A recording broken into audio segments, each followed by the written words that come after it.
Break के बाद खुलासा न्यूज में आपका स्वागत है। आचरण का प्रेरक है संकल्प और संकल्प का स्रोत है स्वप्न। श्रेष्ठ स्वप्न के लिए आवश्यक है कि हम श्रेष्ठ आदर्श की परिकल्पना करें और उसके अनुसार अपने आचरण की पद्धति को निर्धारित करें। जो व्यक्ति वर्तमान में जीने की कला जानता है, वर्तमान उसी का होता है।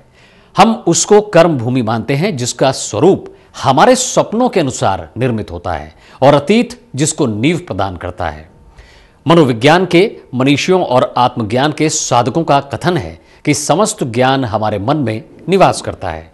जिस प्रकार जल सिंचन द्वारा मेदिनी में निहित सुगंध प्रकट हो जाती है, उसी प्रकार जीवन और जगत के साथ जागरूक संस्पर्श और संपर्क द्वारा हमारा अंतर्निहित ज्ञान प्रकट हो जाता है और हमको तदनुसार अपने आचरण करने की प्रेरणा प्राप्त होती रहती है। बढ़ते अपराधों के पीछे मानस पटल के क्रियान्वयन का खुलासा विषय पर हमारी खुलासा न्यूज टीम ने एक परिचर्चा का आयोजन किया, जिसमें मानव जाति को झकझोर देने वाले खूबसूरत उपन्यास संवेदनाओं के सौदागर के लेखक और फिल्मकार हरि भाई और अपने ज्योतिष ज्ञान से समाज को लाभान्वित करने वाले स्वामी उपमन्यु जी महाराज ने अपने अपने हृदयोद्गार व्यक्त किए। पेश है उनसे वार्ता के संपादित अंश, जो इस बाबत खुलासा करते हैं कि किस तरह से यहाँ की शासन और प्रशासन व्यवस्था संचालित है। स्वामी जी, खुलासा न्यूज में आपका स्वागत है। आज देश की जनता का, हर एक इंसान का ये सवाल है कि अपराध देश में क्यों बढ़ रहा है, इसका क्या कारण है? प्रश्न बहुत अच्छा है। अपराध देख के लोग परेशान होते हैं और कहते हैं कि अपराध क्यों बढ़ रहा है। इस बात में चिंता होती है कि अपराध बढ़ रहा है, लेकिन इसमें चिंतन नहीं किया जाता है कि अपराध क्यों बढ़ रहा है। अपराध बढ़ने के मुख्य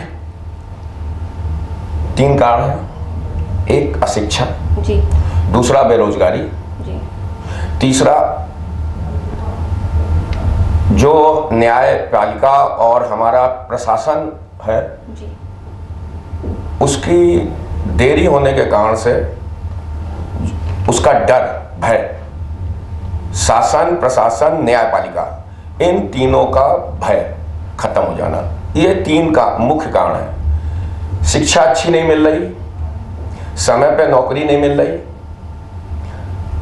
नौकरी मिल रही है तो उससे उनकी पूर्ति नहीं हो रही, तो व्यक्ति शॉर्टकट का रास्ता अपनाने लगता है कि कहता अपराध में हम जल्दी बड़े हो जाएंगे और जल्दी हमारी तरक्की हो जाएगी, और उसको ये डर खत्म हो जाता है क्योंकि अपराधी व्यक्ति विशेष है और न्यायपालिका एक बॉडी है, उसको पर्सनल इंटरेस्ट नहीं है, तो और अपराधी व्यक्ति विशेष होने के कारण से वो साक्ष्य को मिटाता है और अपने सबूत मिटाने के बाद अपने साक्ष्य तैयार करता है बेगुनाही के, और वो और न्यायपालिका इतनी देरी से न्याय करती है और वो बच के चला जाता है। तो ये डर खत्म हो गया है।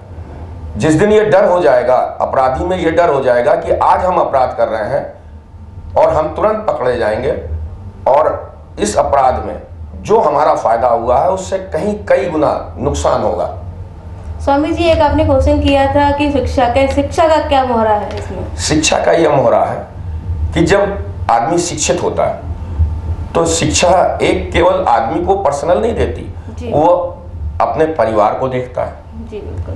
परिवार के प्रति जिम्मेदारी समझता है कि उसकी शिक्षा में कहीं ऐसा नहीं हो कि उसका परिवार आहत हो।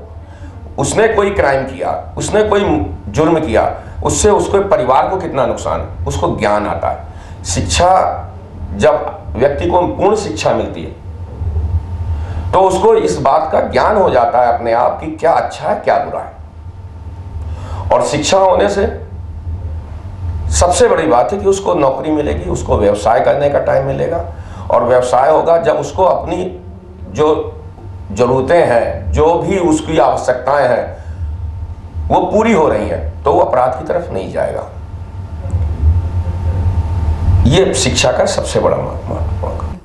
स्वामी जी, ये आपने अपराध को लेकर बात की, अब 3 आपने बताए थे, 3-4 ऐसे कौन से अपराध जो ज्यादातर हमारे जनता के सामने आ रहे हैं, जो दिन प्रतिदिन बढ़ता नजर आ रहा है?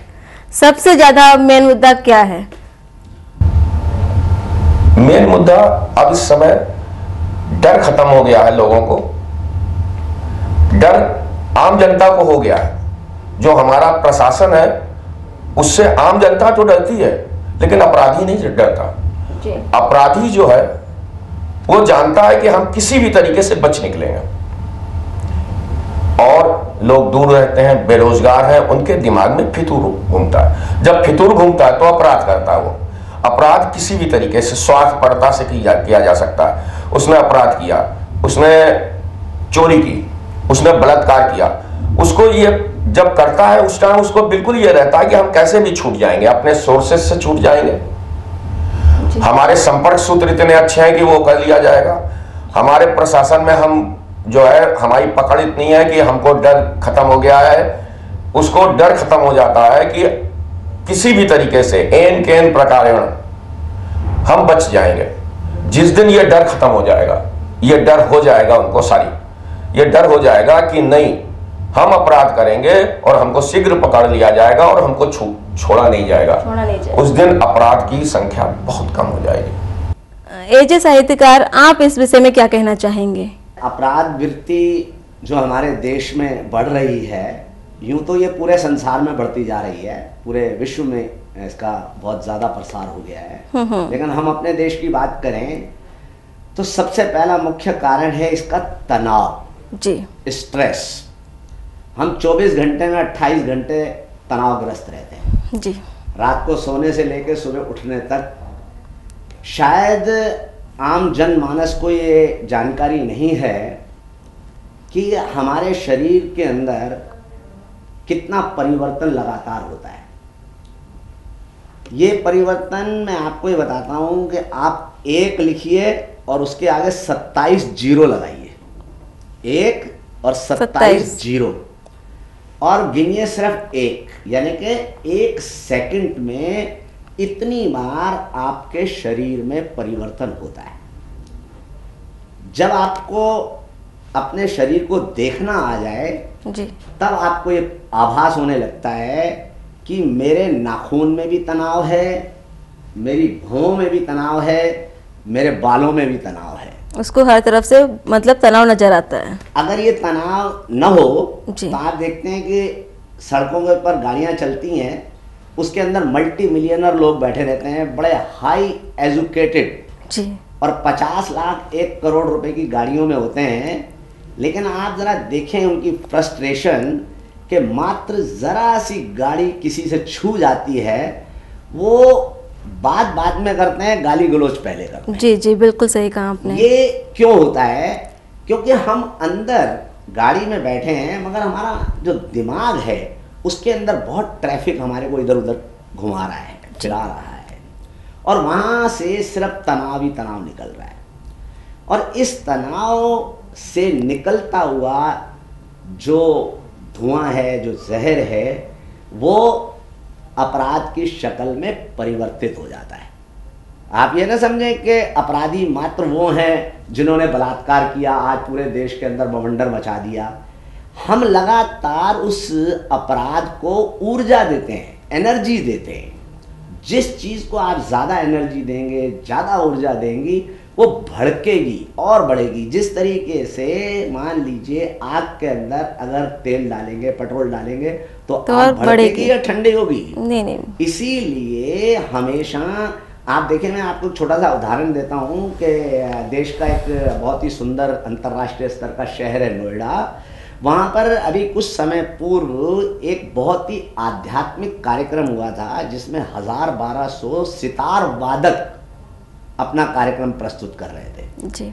अब आप देखिए कि उसकी ऊर्जा ने इतना ज़्यादा गहरा प्रभाव छोड़ा कि उस मैदान में जहाँ वो कार्यक्रम हो रहा था, हजारों की संख्या में लोग आए, हजारों की संख्या में जी। और एकदम पिन ड्रॉप साइलेंस वो बना वहाँ का वातावरण। क्यों? कि उसके अंदर ऊर्जा इतनी शांत थी। और हम क्या कर रहे हैं? हम देते हैं अशांत ऊर्जा। अरे साहब बलात्कार हो गया, अरे भाई बलात्कार हो गया, मान लिया, लेकिन उनको सजा देना पहला कर्तव्य है, उनको पकड़ना हमारा पहला कर्तव्य है, न कि उसका हंगामा कर देना। उसका हंगामा कर देने से क्या हुआ है? आज लड़कियों के माता पिताओं ने दोबारा से उन बच्चों पर जिन्हें बड़ी मुश्किल से आज़ादी मिली है, उनको फिर रोक लगा दी कि साहब आपने ये नहीं पहनना, आपने ये नहीं करना, आपने बाहर नहीं जाना, आपने अंदर नहीं जाना। This is the totally negative energy, ये है नकारात्मक एनर्जी। इस नकारात्मक एनर्जी ने हमारे देश को बहुत नुकसान पहुंचाया है, और आज से नहीं बरसों से व्यवस्थाएं, स्वामी जी ने अभी बताया कि हमारी न्यायपालिका या हमारा प्रशासन, तो मेरे मित्र बात ये है कि यहाँ सबसे अहम मुद्दा जो है वो करप्शन का है, भ्रष्टाचार का है। हर आदमी को ये पता है कि मैं जो है अगर रास्ते में गाड़ी चला रहा हूँ, मेरा अगर कोई चालान भी होगा तो मैंने चुपचाप पुलिस वालों को 100 रुपये देना है और आगे निकल जाना है। तो भ्रष्टाचार कहीं और नहीं, हमारे अंदर व्याप्त है। तो जब तक हम अपने से शुरू नहीं करेंगे, अपने आप को ठीक नहीं करेंगे, तब तक ये चीज़ें जो हैं ये बलवती होती जाएंगी। हम जो है आज का सबसे शक्तिशाली, मालूम है आज के दौर में सबसे ताकतवर कौन है? आज का सबसे ताकतवर नेता है मीडिया। मीडिया को चाहिए कि इस एनर्जी को सकारात्मक रूप दे, उसको इस तरीके से प्रस्तुत करे ताकि देश के अंदर ज़्यादा से ज़्यादा पीसफुल एनर्जी जाए। तब ये सब चीज़ें धीरे धीरे धीरे करके ठीक हो जाएंगी, तब ये मामला चलेगा। अगर हम पाश्चात्य संस्कृति की तरफ चलते जाएंगे तो परिणाम ऐसे ही आएंगे। तो सर ये कैसे खत्म होगा अपराध? हाँ, मैंने आपको पहले भी बताया कि इसके लिए सकारात्मक ऊर्जा यानी कि पॉजिटिव एनर्जी, हमारे को हर चीज़ का रूपांतरण करना है।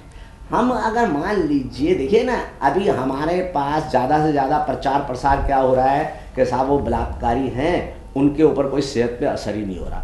ऐसा कैसे हो सकता है सेहत पे असर ना हो? अरे इंसान है, इंसान के अंदर जब इंसान जन्मा तो डर भी उसके साथ पैदा हुआ था। उसको अगर मान लीजिए आपका डर, प्रशासन का डर जो है वो, जैसा कि स्वामी जी ने भी अभी कहा कि डर तो एक बहुत बड़ी ज़बरदस्त चीज़ है और वो डर होता ही है। मैं इस बात से बिल्कुल भी एग्री नहीं करता कि डर नहीं होता जी। लेकिन आपका ये प्रश्न है कि भाई ये दूर कैसे हो जी। देखिए, दूर करने के लिए हमको जो इन्होंने बताया कि चिंतन करना बहुत आवश्यक है। ऐसा नहीं है कि ये दूर नहीं हो सकता। हमारे भारतीय परंपराएं, हमारी भारतीय सीख, हमारे भारत के पास इतनी सुंदर सुंदर चीज़ें हैं कि ये जो चीज़ें हैं ये आई हैं पश्चिम से।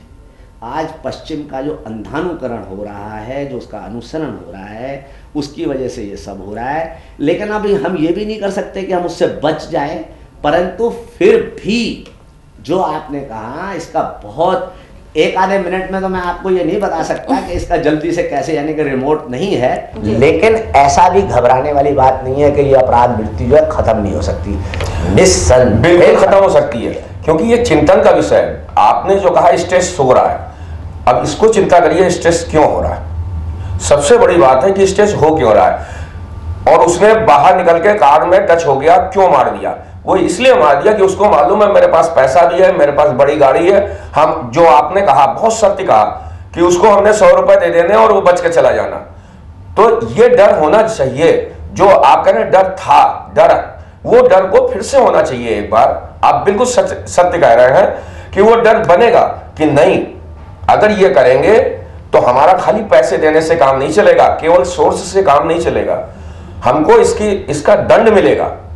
जिस दिन वो दंड मिलने लगेगा अपराध कम होने लगेगा। देखिए कि डर का मतलब ये नहीं है कि आप जो है तानाशाही नहीं, हमें कानून का डर चाहिए, तानाशाही नहीं चाहिए। एकदम आपकी बात बड़ी सही है। उसके अंदर अगर उसके मर्म में जाएंगे तो आप देखेंगे कि इसका मर्म जो है वो भ्रष्टाचार है। बिल्कुल सही है। और वो भ्रष्टाचार अगर मान लीजिए उसको समाप्त करना, क्योंकि उसकी जड़ें बहुत ज्यादा विकसित हो चुकी हैं, वो फैल बहुत चुका है। ये बड़ा एक आपने सवाल जो है ना धीरे धीरे करके इसका बहुत विस्तार दे दिया है, इसको बहुत समय चाहिए इसको। लेकिन मैं आपको ये बता दूं कि हाँ ये दूर हो सकता है, बिल्कुल हो सकता है। भ्रष्टाचार क्यों है इसके लिए भी वो करिए। भ्रष्टाचार सिर्फ इसलिए है कि अब आप स्वार्थ परकता हो गई है। आदमी सोचता है मेरे को लाभ हो रहा है, देश को हो रहा है कि नहीं। तो अब देशभक्ति फिर से एक बार, और जितने देशभक्त हैं वो घर में शांत नहीं बैठ के फिर से लोगों से मिले और फिर आगे बढ़े और जिस दिन देशभक्ति हो जाएगी चालू तो भ्रष्टाचार धीमे धीमे कम होगा, एक साथ कभी परिवर्तन नहीं होता। जैसे धीमे धीमे भ्रष्टाचार बढ़ा है वैसे ही धीमे धीमे कम होगा। जिस दिन मेरे को ये लगेगा कि ये 10,000 रुपए हमने कमाए हैं, इसमें हमारे को गवर्नमेंट को इतना टैक्स देना है या गवर्नमेंट को इसमें इतने का नुकसान हो रहा है, जिस दिन हम ये सोचेंगे जी। और हम में देशभक्ति होगी तो हम उसको फिर नहीं करेंगे।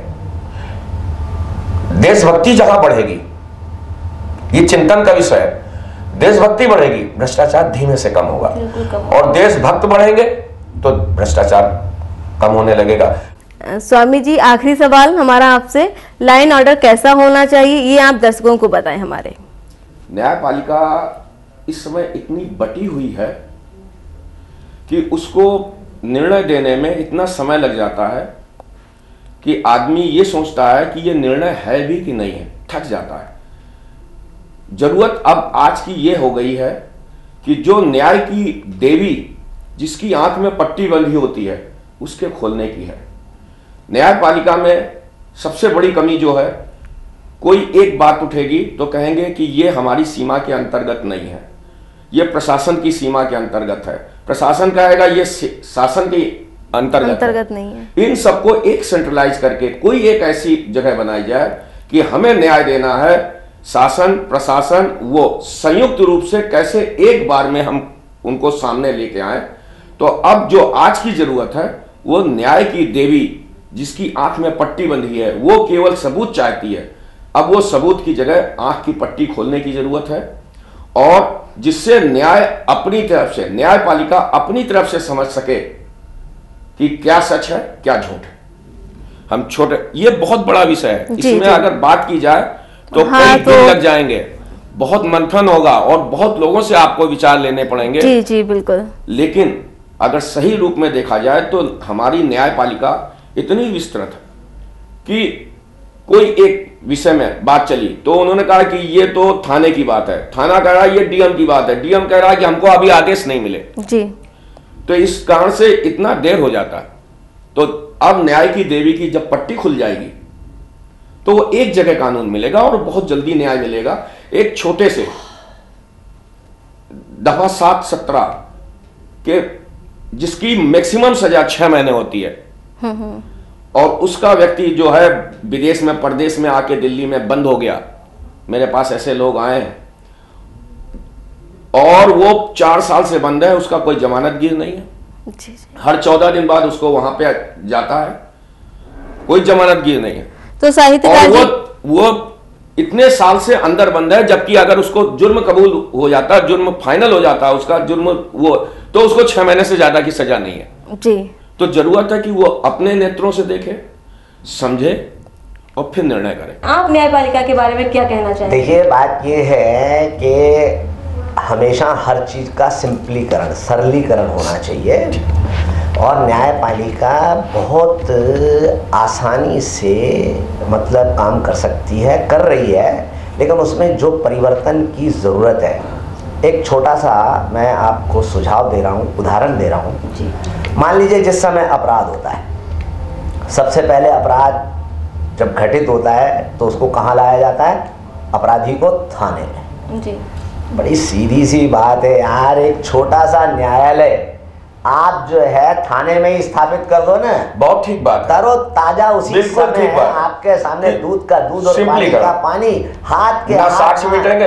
एक एसडीएम वहाँ बैठा हुआ है, उसने देखा ये हाँ वाकई में साक्ष्य कौन मिटाएगा, कौन जितनी देर में टक करेगा उतनी देर में सजा। छोटे मोटे जितने भी झगड़े हैं वो हाथ के हाथ उनकी सजा जो है अगर थाने में ही नक्की हो जाए तो कितना न्यायपालिका का बोझ कम हो जाएगा। आप लाखों की संख्या में नहीं, करोड़ों की संख्या में आप जा करके अपने हाई कोर्ट के अंदर देखिए, उत्तर प्रदेश हमारी उच्च न्यायालय है या हमारे दिल्ली है या तीसरी कोर्ट है, या जहाँ पर भी आप जाकर देखेंगे फाइलों के इतने ढेर के मजिस्ट्रेट जज क्या करें, उनका भी दिमाग जो है बनना जाता है यार, कितना एक दिन में आखिर इंसान कितना वो करेगा। तो ये अगर तरीके अपनाए जाएं, अगर संसद में जो मेंबर ऑफ पार्लियामेंट्स पहुंचते हैं, वो जो कानून बनाते हैं, जो बनवाते हैं, उनको देखिए, ये जो अभी अभी इतना देश के अंदर जो ये सवाल उठे हैं, वो ये सवाल इसलिए उठे हैं कि एक लड़की के साथ इतना बड़ा कांड हो गया। मालूम है आपको, प्रधानमंत्री मनमोहन सिंह जी की मिसेज, उनकी वाइफ, उनकी श्रीमती, उनकी पत्नी ने भी रोते हुए कहा कि यार ये तो बहुत जाती है। जाती है ही कि जब कभी आप कोई भी ऐसी घटना को अपने साथ लेते हुए देखते हैं, तब आपका मन जो है विचलित हो जाता है, और होना ही चाहिए। उसी के आधार पर आप राजनीति को, कूटनीति को एक तरफ रख करके एक अगर सही सी नीति कि भाई ये कल को हमारे साथ भी हो सकता है, अगर उस तरीके से यदि कानून बन जाता है, यदि मेंबर ऑफ पार्लियामेंट जो हमारे सांसद हैं वो जब इसके ऊपर चर्चा करते हैं, वो चर्चाएं इतनी लंबी होती हैं जिसका कोई हिसाब नहीं। तो यानी कि सब चीज़ों का, जैसे हम बिजनेसमैन, इंडस्ट्रियलिस्ट, वो क्या करता है, खटाखट डिसीजन लेता है, जल्दी जल्दी, ये हो गया, ये हो गया, जाओ तुम इधर काम करो, ये तुम इधर करो, तुम इधर करो, तुम इधर करो। आप चैनल चलाते हैं, आप कैसे खटाखट खटाखट एडिट कर देते हैं, टिक टिक टिक टिक टिक। ऐसे ही इन मामलों के अंदर अगर मान लीजिए हम इस तरीके की व्यवस्था कर दें, हमारा काम सरल हो जाए और अपराधी किसी कीमत पे बच ही नहीं सकता, क्योंकि वो हाथों हाथ जो होता है ना, हाथों हाथ पुलिस वाले पकड़ के लाते हैं उन्हें, हाँ जी तूने क्या किया, वो सच बोलता है, उस वक्त झूठ की कोई गुंजाइश ही नहीं है, सामने दिखाई दे रहा है, और साक्ष्य भी नहीं मिटते। देश में बढ़ते हुए अपराध को लेकर हमारी अब तक की चर्चा चलती रही। हमने बहुत सारे क्वेश्चंस किए पंडित जी से, साहित्यकार हरि भाई जी से। आगे की चर्चा हम करते रहेंगे। अभी की चर्चा हमारी यहीं समाप्त होती है। आप देखते रहिए खुलासा न्यूज़। खुलासा न्यूज रिवीलिंग द फैक्ट्स का मुख्य उद्देश्य ऐसे तथ्यों को उजागर करना है जिनका सरोकार हर उस आमोखास आदमी की तमाम जिंदगी से जुड़ा हुआ है, जिनके आकलन और विश्लेषण से जीवन को खुशहाल बनाने की दिशा में आहिस्ता आहिस्ता कदम बढ़ाए जा सकते हैं। तो चलिए फिलहाल आज खुलासा न्यूज रिवीलिंग द फैक्ट्स के इस अंक में बस इतना ही। मुझे दीजिए इजाजत और आप बने रहिए ताज़ा तरीन खबरों के लिए रफ्तार टाइम न्यूज़ पर। नमस्कार।